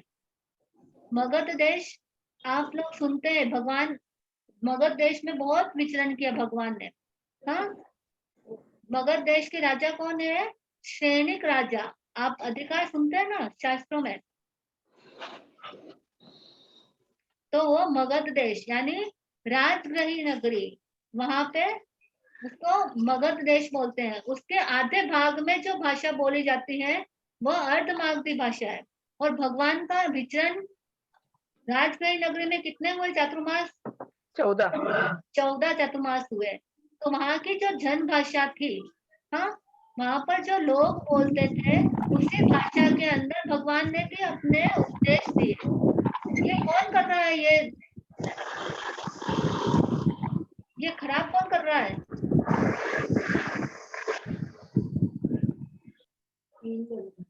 हाँ, बस 2-5 मिनट में हो जाता है। फिर शौरसेनी, शौरसेन यानी शूरसेन देश की जो भाषा है वो शौरसेनी कहलाती है। ये शूरसेन देश जैसे मथुरा है उस तरफ जो है ना, यूपी के जो देश है उसको शूरसेन देश उधर के हैं, तो वहां की जो भाषा है वो शौरसेनी प्राकृत कहलाई। फिर मागधी, मैंने बताया मागधी की मगध देश की जो भाषा है जो पूरे मगध में बोली जाती है। अर्धमागधी तो आधे मगध में बोली जाती है और ये मागधी जो है वो पूरे मगध देश में बोली जाने वाली मागधी। ये सब प्राकृत के भेद है। मागधी भी प्राकृत है, अर्धमागधी प्राकृत है, पाली प्राकृत है, शौरसेनी प्राकृत है और महाराष्ट्री। अभी महाराष्ट्र को आपको सबको ध्यान है कि महाराष्ट्र के अंदर जो बोली जाने वाली भाषा है वो महाराष्ट्र प्राकृत कहलाई। महाराष्ट्र देश में पहले, जैसे अभी मराठी है ना, ये मराठी जो भाषा वो महाराष्ट्र प्राकृत से निकली है, महाराष्ट्र प्राकृत। फिर पेशाची, ये पेशाची जो भाषा है वो पिशाच देश, यानी जो शूद्र लोग होते थे ना वो बोलते थे पेशाची, जो पश्चिम देश में बोली जाती थी, ये पेशाची प्राकृत। फिर अपभ्रंश, अपभ्रंश भाषा जो है वो थोड़ी थोड़ी हिंदी से मिलती है, यानी हिंदी भाषा की जो जननी है वो अपभ्रंश प्राकृत है। और अपभ्रंश में बहुत सारा लिटरेचर मिलता है अपने। अपभ्रंश प्राकृत के अंदर बहुत सारा लिटरेचर है, और इसी से हिंदी भाषा निकली है जो उत्तर भारत में बोली जाती है। ठीक है, ये प्राकृत के भेद और उपभेद हैं जो अभी आपको शॉर्ट में ही बताए हैं, लेकिन ये बहुत डिटेल में है। क्योंकि अपना बेसिक कोर्स है इसलिए आपको थोड़ा सा एकदम शॉर्ट नॉलेज दिया है। ठीक है, अभी आपका नेक्स्ट क्लास लिटरेचर की, आगम की रहेगी। हाँ, नेक्स्ट क्लास आगम की शुरू हो रही है। ये रेड लाइन किसने खींची महाराज सर?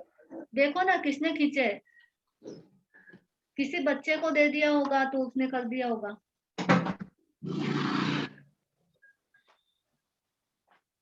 और ना पर कर दिया।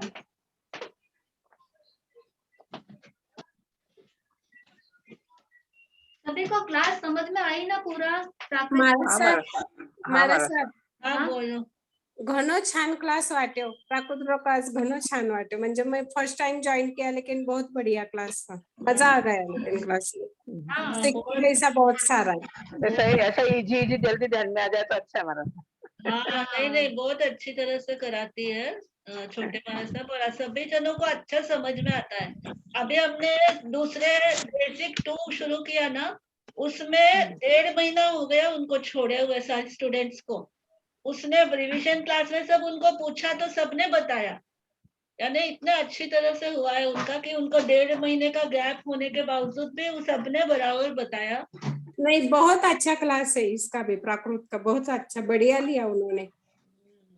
अच्छी बात है, आप सबको अच्छा लग रहा है ना, उसी में हमें संतोष होता है। अभी जैनिज्म की क्लास में हम जो है तो अपने जो हमारा आगम साहित्य है, जितना भी हमारा साहित्य है, जो भी हम भगवान की वाणी पढ़ते हैं, वो सब कैसे शुरू हुआ, कब से ये है हमारे पास आगम, कब से आए हुए हैं, किसने इनकी रचना की, ये कई प्रश्न हमारे दिमाग में, या फिर दूसरे लोग भी हमें पूछते हैं कि हमारे मतलब आप कौन से ग्रंथों को मानते हो, आप किन ग्रंथों के आधार से भगवान की वाणी को मानते हो, भगवान महावीर को कैसे मानते हो, ये कई बातें क्या होती है पूछी जाती है दूसरों के द्वारा भी। हाँ तो जो आपको ये तो पता ही है कि भगवान महावीर स्वामी हमारे जो है वो 24वें तीर्थंकर हुए और ईसा पूर्व की 5वीं शताब्दी में हुए। तो उसके बाद में हमारे जो इतिहास है, इतिहास हमारा ईसा पूर्व की 1ली 2री शताब्दी या 3री शताब्दी तक ही जाता है, ईसा पूर्व की, है ना, क्योंकि उनको उसके पहले के कुछ मूर्तियां अवशेष ऐसा नहीं मिलता है। जैसे हड़प्पा और मोहनजोदड़ो की खुदाई वगैरह हुई तो भी वो ईसा पूर्व की 2री शताब्दी ही है। तो इस तरह से वो इतिहास के जो लोग हैं वो तो क्या है, कुछ ना कुछ मिलता है, उस समय का ग्रंथ मिलता है, या उस समय की मूर्ति मिलती है, या फिर उस समय का कुछ ना कुछ ऐसा शिलालेख पत्थर पे लिखा हुआ ऐसा कुछ मिले तो ही उसको प्रमाण मानते हो, नहीं तो नहीं मानते।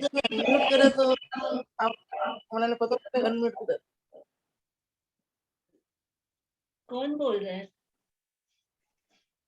अभी देखिए, आप ध्यान से, इसको भी ध्यान से ही सुनना पड़ेगा आपको कि जो आगम हमारे हैं वो तुरंत लिखे नहीं गए थे। भगवान महावीर स्वामी ने क्या किया था, गंधर्व सभी को सुनाया था। समवसरण की रचना हुई थी और समवसरण में सभी तरह के लोग होते हैं, साधु साध्वी नहीं बने हुए होते हैं, कोई भी श्रावक श्राविका बने हुए नहीं होते हैं, लेकिन भगवान की वाणी का इतना प्रभाव होता है कि उनकी वाणी सुनकर के ही बहुत सारे साधु साध्वी श्रावक श्राविका बन जाते हैं, आचार धर्म संयम धर्म को अंगीकार कर लेते हैं।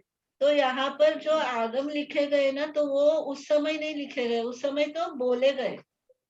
उस समय गंधर्वों ने क्या किया, उन सभी सूत्रों को ले लिया, हाँ सुन लिया और उसको ग्रहण करके दूसरों को बता दिया।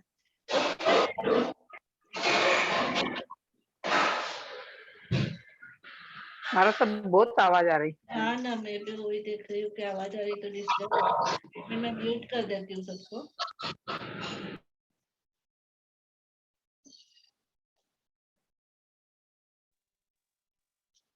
हाँ, अभी यहाँ पे भगवान महावीर देखो, आप भी ये स्लाइड भी खराब करके रख दी है। ऐसे करते हैं ना तो अंतराय कर्म बनता है, ज्ञानावर्णीय कर्म में अंतराय कर्म बनता है। और जो उनके माता पिता है, जो बच्चा है, उनको समझाए कि इस तरह से नहीं करे, वो स्क्रीन के ऊपर यूं ही बैठे बैठे मजाक मजाक में ही कर्म बंध का कारण बन जाता है। इस तरह से रगीटे खींचना आगम के भाषा के ऊपर, तो ये बैठे बैठे कर्मों का बंधन क्यों करना, पहले के कर्म ही टूटते नहीं है हमारे। बराबर है। भगवान महावीर के निर्वाण के बाद आगमों की मौखिक परंपरा चलती रही है ना। धीरे धीरे क्या हुआ, योग्य शिष्यों का अभाव हो गया। यानी एक कारण ये बताए कि जैसे सभी 14 पूर्वधारी थे, आपको पता हो तो, कि सुधर्मा स्वामी हुए, पहले आचार्य हुए, बाकी 9 गंधर्व तो भगवान के समय में ही मोक्ष में चले गए। गौतम स्वामी को भी केवल ज्ञान हो गया, तो केवल ज्ञानी भी क्या नहीं करते, कोई भी डिसिप्लिन या ऑर्डर या संघ नहीं चलाते केवल ज्ञानी। तो उसके बाद में फिर सुधर्मा स्वामी हुए, फिर जम्बू स्वामी हुए, केवल ज्ञान खत्म हो गया। उसके बाद में फिर स्वयंभवाचार्य हुए, भद्रबाहु स्वामी हुए, स्थूली भद्र हुए, इस तरह से परंपरा चली। तो 5वीं शताब्दी में, ईस्वी सन की 5वीं शताब्दी में देवर्धिगणिक क्षमाश्रमण हुए। अब आपको इसमें मैं यही बताने वाली हूँ कि कैसे आगम वापस हमारे सुरक्षित हुए, कैसे लिखे गए ना, यही पहले बताऊंगी। उसके बाद आगम का विषय होगा कि आगम क्या है, कौन से आगम में क्या है। कई विषय हम इसमें बेसिक में लेते हैं। हमारे जो जैसे जैनिज्म में अपन रात्रि भोजन नहीं करते तो उसके वैज्ञानिक कारण क्या है, हम कंदमूल नहीं खाते तो वैज्ञानिक कारण क्या है, ये सारे बातें आहार से संबंधित बातें हैं, ये भी हम सब लेते हैं इसमें बेसिक्स में, ताकि हमें समझ में आ जाए कि भाई हम कहाँ हमारे भगवान की वाणी ने में क्या क्या कहा हुआ है, और हम अपने आप का निरीक्षण कर सकते हैं कि हम कहाँ कहाँ सुधार करना चाहिए हमको। तो फिर योग्य शिष्यों का अभाव हो गया कि जो स्मरण कर सके। सेकंड कारण बताया, देखो यहाँ बिंदु पे, प्राकृतिक आपदाओं के कारण धर्मशास्त्रों का स्वाध्याय करना दुष्कर हो गया और आगमों का क्रमशः विच्छेद होना प्रारंभ हो गया। मतलब दुष्काल बहुत पड़ने लग गए। अभी भी देखो ना, आपके सामने की बात है, कभी भूकंप आता है तो कितनी सारी जनहानि होती है, कभी पानी बारिश बहुत होती है, बाढ़ आती है तो कितने सारे लोग क्या हो जाते हैं, मृत्यु को प्राप्त हो जाते हैं। कभी एक कोरोना जैसी महामारी आ जाती है, तो क्या होती है, ये प्राकृतिक जो नेचुरल कैलामिटीज है वो आ जाती है, तो उससे भी क्या होता है, उससे भी बहुत हानि हो जाती है। और कभी कभी दुष्काल के कारण से भोजन भी प्राप्त नहीं होते हैं, उसमें भी स्मरण शक्ति खत्म हो जाती है, तो धर्मशास्त्रों का स्वाध्याय भी लुप्त हो जाता है। तो वो विच्छेद हो जाता है, मतलब जो जो जितना मेमोरी में था वो मेमोरी धीरे धीरे लॉस हो जाती है, धीरे धीरे कम पड़ती जाती है। तो बोलते हैं बहुत सारा द्वादशांगी का भाग दुष्प्रभाव से लुप्त हो चुका है, दुष्काल के कारण से। अब आपको देखने में भी कठिनाई हो रही है। तो यहाँ पर दोनों परंपराएं, जो श्वेतांबर और दिगंबर परंपराएं है, वो दोनों भगवान के समय में ऐसे ही थी, मतलब उसमें कोई मतभेद नहीं था कि एक ये परंपरा अलग ये अलग, ऐसा नहीं था। कि जो जंगलों में रहते थे ना, वो वस्त्र धारण नहीं करते थे, और वो मुनि कभी कभी आते थे नगरों के अंदर, सिटी में, जब उनको आहार की इच्छा होती थी या वो मांस खमन के पाड़ने का जब उनका होता था तभी वो आते थे। तो वो वस्त्र धारण नहीं करते थे, और जो बस्ती में रहते थे, समूह में रहते थे, वो वस्त्र धारण करते थे उस समय भी। तो इस तरह से कोई मतभेद नहीं था। तो ये दोनों परंपराएं जो आज हमें दिखाई देती है, श्वेतांबर और दिगंबर, तो बोलते हैं ये दोनों ही अंतिम श्रुत केवली भद्रबाहु स्वामी को 14 पूर्वधारी मानती है। ठीक है। एक तो क्या है, हमारे यहाँ पर हम पहले जो हमारे आचार्य हुए उसको सुधर्मा स्वामी को मानते हैं, और दिगंबर परंपरा बोलते हैं गौतम स्वामी ही गंधर हुए थे बस। मतलब भगवान के बाद गौतम स्वामी को ही मानते हैं वो, फिर सुधर्मा को नहीं मानते हैं, है ना। फिर उसके बाद में भद्रबाहु स्वामी हुए तो वो 14 पूर्वधर थे। ऐसा वो दोनों परंपराएं समान रूप से मानती है। लेकिन उनके समय में भी अकाल पड़ गया, दुष्काल पड़ गया था। तो स्थूलीभद्र जो भद्रबाहु स्वामी है वो दक्षिण भारत में आ गए थे। कभी आपने बाहुबली जी श्रवण बेलगोला गए हो ना, तो वहां पर 2 पहाड़ियां है। एक विंध्य पहाड़ी है जो जहां पर भद्रबाहु स्वामी की गुफा है, और वहां पर बहुत सारे ऐसे बने हुए पत्थर के, उसके ऊपर ये भी है, चित्र भी बने हुए हैं कि यहाँ पर भद्रबाहु स्वामी ने चंद्रगुप्त राजा को उपदेश दिया था, चंद्रगुप्त मौर्य को, तो वो अंतिम राजा हुए। ये सारा कुछ वहां पर लिखा हुआ है। तो कहने का मतलब क्या है कि भद्रबाहु स्वामी के समय में जब दुष्काल पड़ा तो भद्रबाहु स्वामी तो चले गए कहाँ पे, दक्षिण भारत में। और उसके बाद में क्या हुआ, उत्तर भारत में कुछ भौगोलिक परिस्थितियां ऐसी होने लगी कि धीरे धीरे उन्होंने, संतों ने क्या किया, एक वस्त्र धारण किया। क्योंकि जब दुष्काल बहुत था तो उस समय घरों में जाकर के जब भोजन ही नहीं मिलता था, तो कोई भी भोजन देख करके कोई भी जीव जंतु जैसे पशु पक्षी वगैरह वो भी आक्रमण कर देते संतों के ऊपर, या फिर जो दूसरे लोग हैं जो भूखे होते हैं, भिखारी वगैरह, वो भी उनको तकलीफ देते हैं। तो फिर उन्होंने क्या किया, झोलियों में, पात्रे में लेकर के जाना शुरू किया, एक कपड़ा रखने लग गए, ऐसे करके। और कुछ वहां पे ठंड इतनी अधिक है और दुष्काल के कारण से धीरे धीरे क्या हो गई, वस्त्र धारण करने की परंपरा प्रारंभ हो गई। तो भद्रबाहु के बाद में श्वेतांबर और दिगंबर ये 2 अलग अलग मत हो गए। ठीक है। फिर अभी दूसरी स्लाइड में हम ये सब स्लाइड पे करके रख दिया।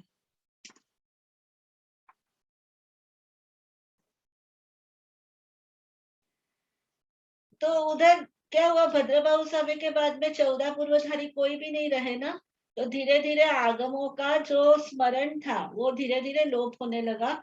आपको पता होगा कि नेपाल की पहाड़ियों में जब भद्रबाहु स्वामी साधना करने के लिए गए तो उनको कहा गया कि भाई आपके बाद में 14 पूर्वधारी खत्म हो जाएंगे, समाप्त हो जाएंगे, इसलिए आप क्या करिए, आप किसी ना किसी को, संतों को ये पूरा 14 पूर्व का ज्ञान दीजिए। तो उस समय कहते स्थूलीभद्र ने 10 पूर्व का ज्ञान प्राप्त किया था, और 4 पूर्व का जो ज्ञान है वो उन्होंने अर्थ नहीं कराया, मीनिंग्स नहीं करवाए, सिर्फ उनको मूल मूल वाचनी दी। और वो क्यों दी, वो क्योंकि उन्होंने भी क्या किया, चमत्कार दिखाना शुरू कर दिया। मतलब उनकी बहनें आई तो दर्शन करने के लिए उन्होंने क्या किया, सिंह का रूप बना करके बैठ गए। तो आचार्य भद्रबाहु कहने लगे कि तुम योग्य नहीं हो, क्योंकि जब तुम्हारे मन में ऐसी भावना आ रही है कि मुझे अपना दिखाना है, अहंकार आ गया ज्ञान का, तो अब तुम उसके लायक नहीं रहे। इसलिए फिर उन्होंने अर्थ रूप वाचनी नहीं दी। तो यहाँ पर वीर निर्वाण के 160 वर्ष के बाद, यहाँ पर देखो पूरा रगीटा खींचा हुआ है, इसको इरेज कैसे करते हैं, 162 इसको मिटाना भी चाहिए उनको ही जिन्होंने किया है। हाँ, ये 162 है या 160 वर्ष बाद है। दिगंबर परंपरा वीर निर्वाण के 162 वर्ष के बाद में भद्रबाहु का स्वर्गवास मानती है और भद्रबाहु के बाद में 14 पूर्वधारी आचार्यों का लोप हो गया। 10 पूर्वधर आचार्य रह गए, कंपल नहीं है, या केवल 10 पूर्व के आचार्य रह गए और उनमें भी स्थूलीभद्र और वहां से लेकर के आचार्य वज्रसेन तक वो 10 पूर्व की परंपरा चली। फिर निर्वाण संवत 551 में वज्र स्वामी भी स्वर्ग सिधार गए तो वो 10 पूर्वों की परंपरा भी लुप्त हो गई। उसके बाद में आचार्य वज्रसेन का स्वर्गवास 554 वर्ष बाद में हुआ और 10 पूर्व का विच्छेद हो गया। कौन कर रहे हैं? जरा आपके जो माता पिता है वो देखो ना, कौन अपने आपके बच्चे कर रहे हैं या कौन कर रहे हैं। सभी स्लाइड्स के ऊपर रगीटा खींच रहे हैं तो गलत है ना, ये सबको अंतराय पड़ रही है। मीठा तो नहीं आता क्या हमारा सर?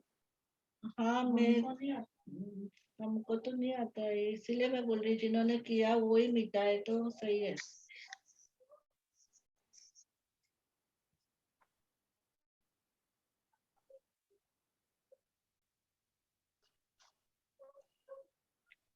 तो इसके बाद में वो अंतिम 10 पूर्वधारी दिगंबर परंपरा, जैसे श्वेतांबर परंपरा अंतिम 10 पूर्वधारी वज्रसेन स्वामी को मानती है, दिगंबर परंपरा अंतिम 10 पूर्वधारी धरसेन आचार्य को मानती है।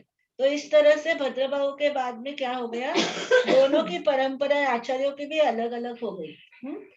तो इस तरह से वीर निर्वाण 345 वर्ष के बाद में 10 पूर्वधर आचार्य भी समाप्त हो गए दिगंबर परंपरा के अनुसार 345 वर्ष बाद में, और श्वेतांबर परंपरा के अनुसार 554 वर्ष के बाद में, यानी वज्रसेन के बाद में।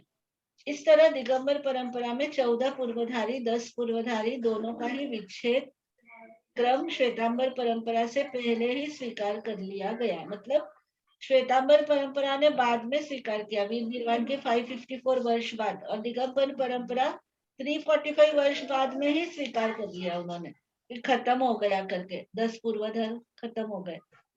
अब उसके बाद में फिर आगम वाचनाएं हुई। आगम वाचनाएं का मतलब सेमिनार होते हैं, जैसे अपने यहाँ पे सम्मेलन होते हैं ना, तो वैसे ही सम्मेलन हुए उसको। हाँ, हेलो, मारे सब मते प्रत्येक पेज पर वो लाइन आई रही मारे सर।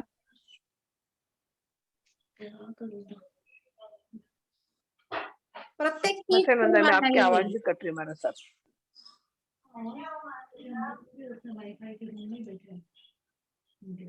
नहीं, आपके वहाँ प्रॉब्लम हो गया। आज तो हम पूरे इधर मतलब वो जो वाईफाई की कनेक्टिविटी है ना, उधर के उधर ही बैठे हुए हम लोग। अच्छा। नहीं, पर ये देखो ना, लाइन प्रत्येक पेज पर आई रही हमारे साथ। नहीं, वो कर रहे हैं ना, एक बार आ गए ना। अच्छा, हाँ, वो आ गई तो सबके ऊपर ही आ रही है, वैसा हो रहा है। गलत ही है ना करना।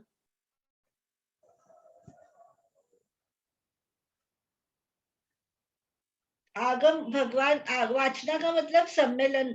आ रही आवाज? अभी आ रही है क्या आवाज? आ रहे हमारे सब, आ रही हमारा सब आ रही।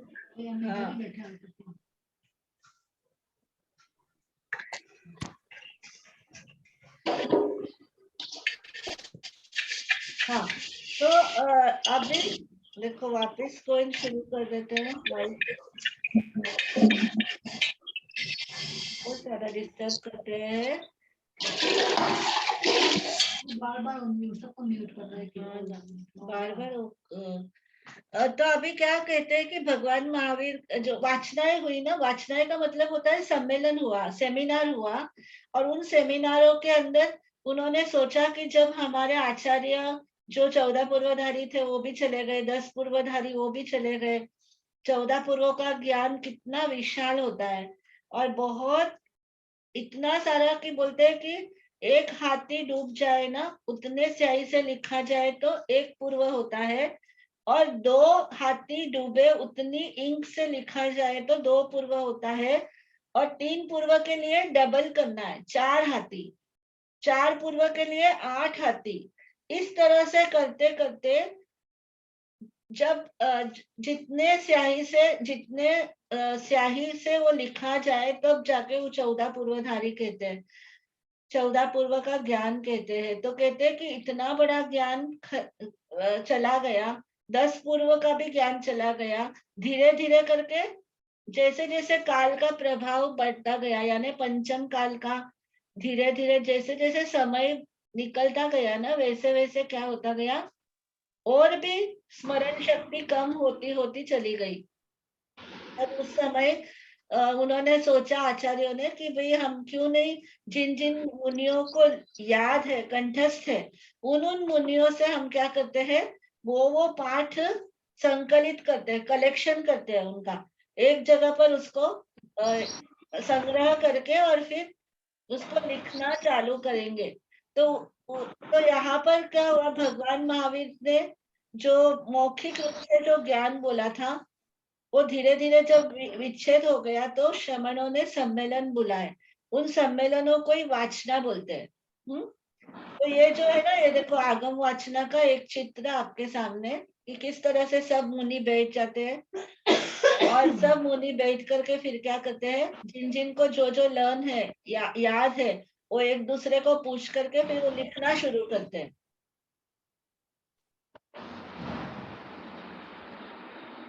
तो श्वेतांबर परंपरा में 12 अंग प्रधान रूप से माने गए हैं, और 12वां जो अंग है, अंग का मतलब होता है कि भगवान महावीर की वाणी, और गंधर्वों ने जिसको डायरेक्टली क्या किया, उन्होंने सूत्र बना लिया। भगवान तो अर्थ रूप में बोलते हैं, मीनिंग्स के साथ में, डिस्क्रिप्शन के साथ में, व्याख्या कर करके बताते हैं। जीव तत्व है तो जीव तत्व का बहुत सारा भेद बताते हैं, बहुत सारी बातें बताते हैं। लेकिन गंधर्व क्या करते हैं, गंधर्व की एक लब्धि होती है उनके पास, उनकी रिद्धि इतनी अधिक होती है कि वो कोट्ठ बुद्धि वाले, उसको बोलते हैं कोट्ठ लब्धि वाले। कोट्ठ लब्धि वाले मतलब जैसा सुना वैसा का वैसा उनको याद रहता है, ऐसी उनकी बुद्धि होती है कि अक्षरशः वैसा का वैसा उनको सारा याद रहता है। ये उनके पास रिद्धि होती है, उनके साधना के कारण से, उनकी स्मरण शक्ति के कारण से, उनकी लब्धि के कारण से, मति ज्ञान की निर्मल लब्धि के कारण से उनमें ये रिद्धि होती है कि वो जैसा सुनते वैसा का वैसा उनको याद रहता है। तो उन्होंने जो साक्षात डायरेक्टली जो गंधर्वों ने भगवान ने बोला, और गंधर्वों ने उसको डायरेक्टली क्या किया, उसका सूत्र बना दिए, फॉर्मूलास बना दिए। आगम में जो हम सूत्र पढ़ रहे हैं, गंधर्वों ने उनको वैसा का वैसा बना दिया। और वो अंग 12 अंग थे एक्चुअल में, जैसे प्रतिक्रमण के पाठ में बोलते हैं ना, चौथी सवैया जो है उपाध्याय भगवान की, उसमें आता है 11 अंग, 12 उपांग, 4 मूल, 4 छेद, 32वां आवश्यक, इस तरह से आता है ना। तो पहले 12 अंग थे, तो 12वां जो अंग है दृष्टिवाद, तो दृष्टिवाद कहते हैं लोप हो गया, क्योंकि दृष्टिवाद का बहुत बड़ा था। बोलते एक 14 पूर्व, जो 14 पूर्व का सार है वो दृष्टिवाद में था, तो वो सब का सब लुप्त हो गया। और फिर उस देश काल और परिस्थिति के कारण से आचार्यों और स्थविरों ने फिर ये किया कि हमको वाचनाएं करनी चाहिए। तो ये लास्ट लाइन में देखिए 5 वाचनाएं हैं, उसका परिचय यहाँ पर बता रहे हैं। पहली वाचना हुई पाटलिपुत्र वाचना, मतलब पाटलिपुत्र के अंदर आचार्य स्थूलीभद्र के नेतृत्व में ये वाचना हुई।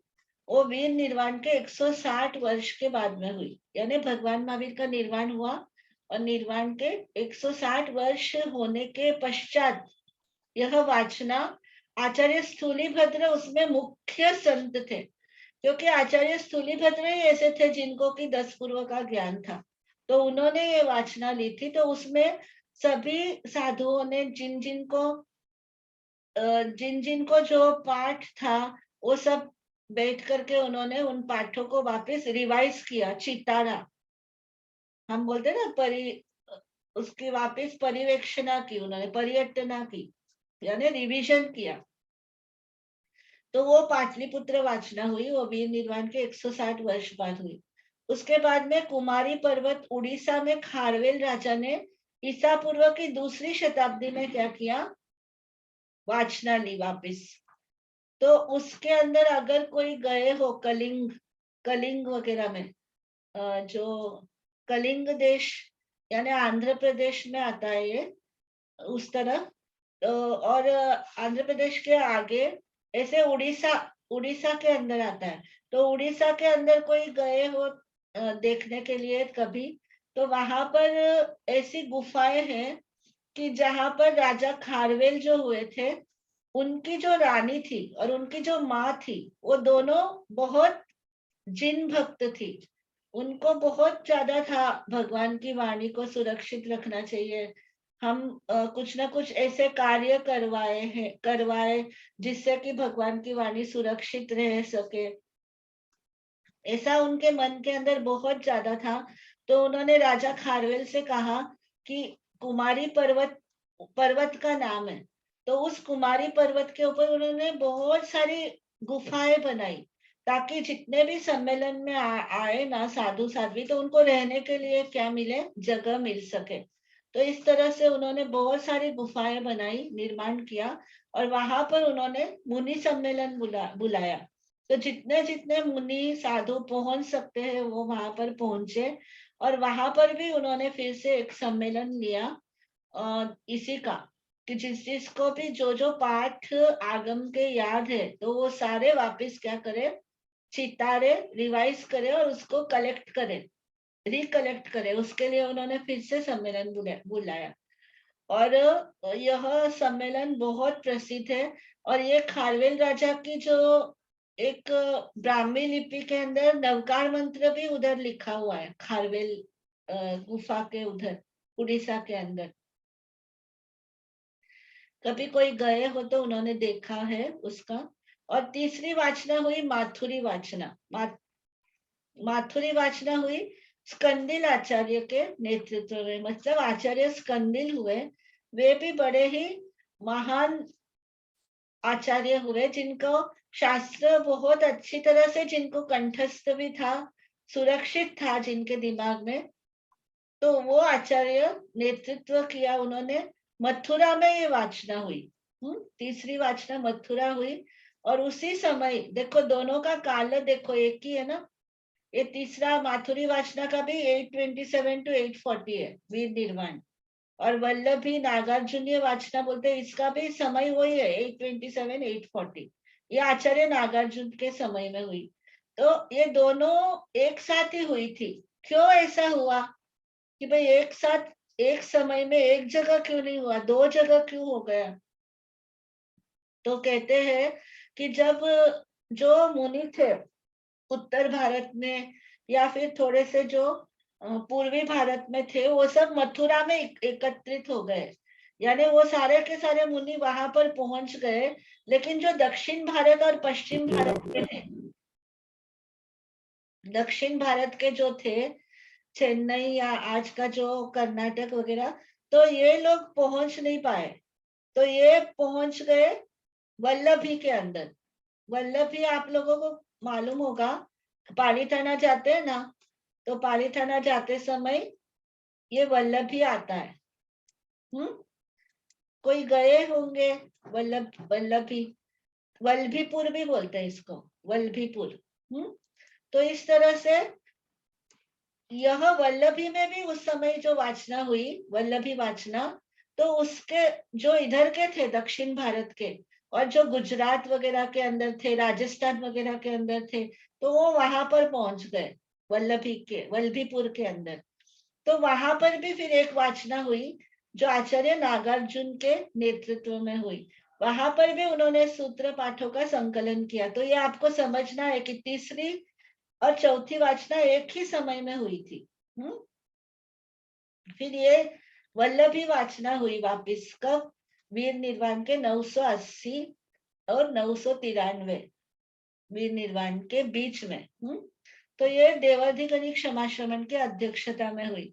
अच्छा, श्वेतांबरों को तो खूब अच्छी तरह से मालूम है कि ज्ञान पंचमी जब हम करते हैं, दिवाली के बाद की ज्ञान पंचमी, तो वो इसीलिए की जाती है क्योंकि देवाधिगणी जो हुए हैं वो एक पूर्व के आचार्य थे, मतलब एक पूर्व से थोड़ा कम उनको ज्ञान था।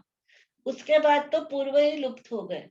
तो ये वीर निर्वाण की 980 वर्ष बाद में, तो लगभग भगवान महावीर स्वामी ईसा पूर्व की 5वीं शताब्दी में हुए। तो ये ईसवी सन की 5वीं शताब्दी हुई 980।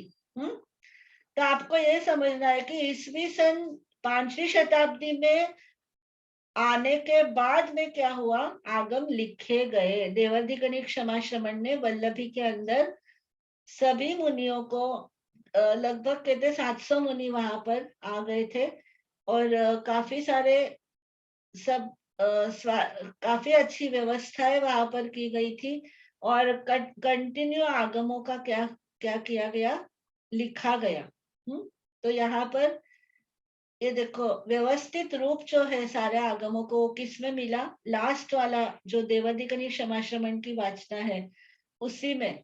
लगभग 1000 वर्षों के बाद में, भगवान के निर्वाण के लगभग 1000 वर्ष के बाद क्या हो गया, लिखे गए आगम। देखो कितना फर्क हो गया। तुरंत लिखे जाते तो अच्छा रहता था, लेकिन तुरंत लिखने की परंपरा तब नहीं थी, मौखिक परंपरा थी और भौगोलिक कारण भी थे, इसलिए फिर आगम लिखे नहीं गए।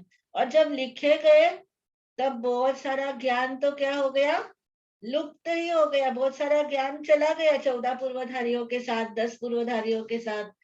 तो बचा कितना, खुद उनको देवाधिगणिक क्षमाश्रमण को केवल एक पूर्व से कुछ कम ज्ञान था। तो इतने फिर भी उन्होंने, उस समय भी बहुत सारे लोगों ने विरोध किया कि भाई ऐसा करने से दोष लगता है, पाप लगता है, कि हम अगर लिखेंगे आगमों को तो क्या लगता है, पाप लगता है, तो नहीं लिखने चाहिए। लेकिन देवाधिगणिक क्षमाश्रमण ने विचार किया, क्योंकि वो कुछ लेकर के आए थे, श्राविकाओं के घर से वो सोंठ की डली लेके आए थे, और वो वापस उनको कान के काम हो गया उसका, तो उन्होंने कान के पीछे रख दी थी। जब प्रतिक्रमण के समय शाम को उनका कान की तरफ हाथ गया, तब उनको समझा कि ये सोंठ तो मैंने वापस किसी को सौंपी नहीं, किसी को दी नहीं वापस। तो उन्होंने सोचा मेरे जैसा एक पूर्व का ज्ञानी भी इतना भुलक्कड़ हो सकता है, तो आगे आने वाले जो होंगे उनका क्या हाल होगा। धीरे धीरे काल का प्रभाव के कारण से तो पूरा ही भूलने लग जाएंगे। उन्होंने सोचा कि भले ही दोष लगे या कुछ भी हो, लेकिन क्या करना चाहिए, आगमों को लिखना चाहिए। तो उन्होंने क्या किया, उनको पुस्तकारूढ़ किया, परिष्कृत किया, संशोधित किया और पुस्तकारूढ़ किया। उसके बाद उनमें संशोधन, परिवर्धन या परिवर्तन नहीं हुआ। मतलब अभी तक तो क्या होता था, बार बार वाचनाएं होती थी, बार बार पाठों के अंदर संकलन होता था। लेकिन जब देवाधिगणिक क्षमाश्रमण ने वाचना ली तो उन्होंने आगमों को व्यवस्थित कर दिया, मतलब पूरा अच्छी तरह से व्यवस्थित कर दिया। तो उसको बोलते संशोधन करना, मतलब व्यवस्थित करके परिवर्धन किया। उसका परिवर्तन वापस नहीं हुआ, मतलब वो जैसे के जैसे है वो आगम। देवाधिगणिक क्षमाश्रमण ने अपने वल्लभीपुर वाचना के अंदर जो बनाया आगमों का सेट, वो वैसा का वैसा बना रहा। अब ये देखो, ये प्रथम वाचना है। अच्छा, आवाज नहीं जाएगी अब। चला जाता है ना, वाईफाई चला जाता है, चला गया। आपको आवाज नहीं आ रही ना मेरी? हेलो, वाईफाई चला ना, हाँ चला गया। हेलो,